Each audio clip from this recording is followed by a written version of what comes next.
Persévérer dans l'amour fraternel. Hébreux 13, le verset 1er.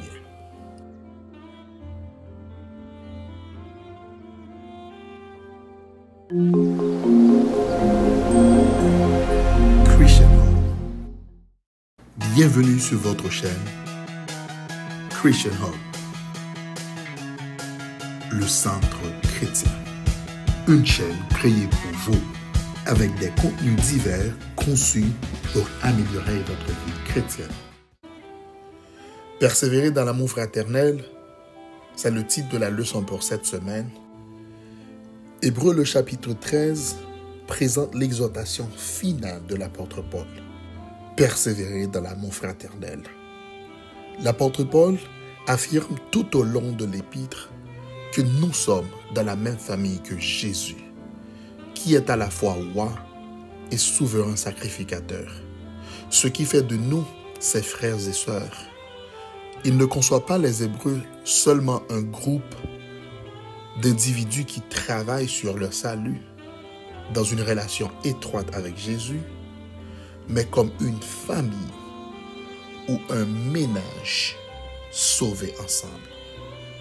Paul caractérise l'œuvre de Jésus pour nous comme amour fraternel.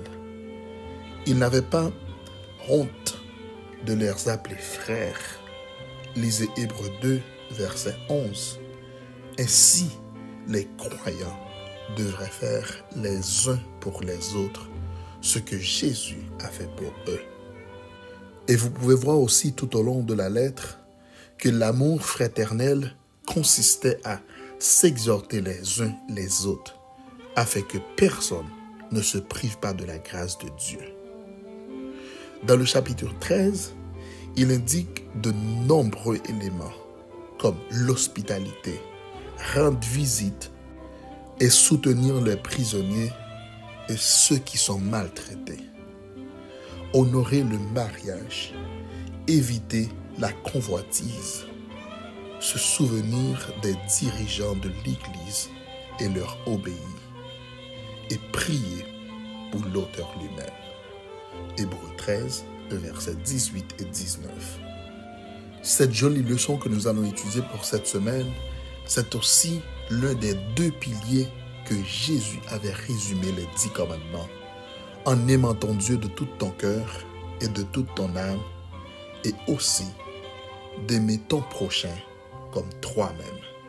Alors de persévérer dans l'amour fraternel, ce n'était pas quelque chose de nouveau que Paul était en train de dire. C'était un rappel pour persévérer dans l'amour fraternel. Je vous invite de prendre soin de vos prochains. Je vous invite de prendre soin de vos frères et sœurs, de vos amis, car Dieu prendra soin de toi en retour. Que Dieu vous bénisse en son amour infini. Bon sabbat et bonne semaine dans le Seigneur Jésus-Christ.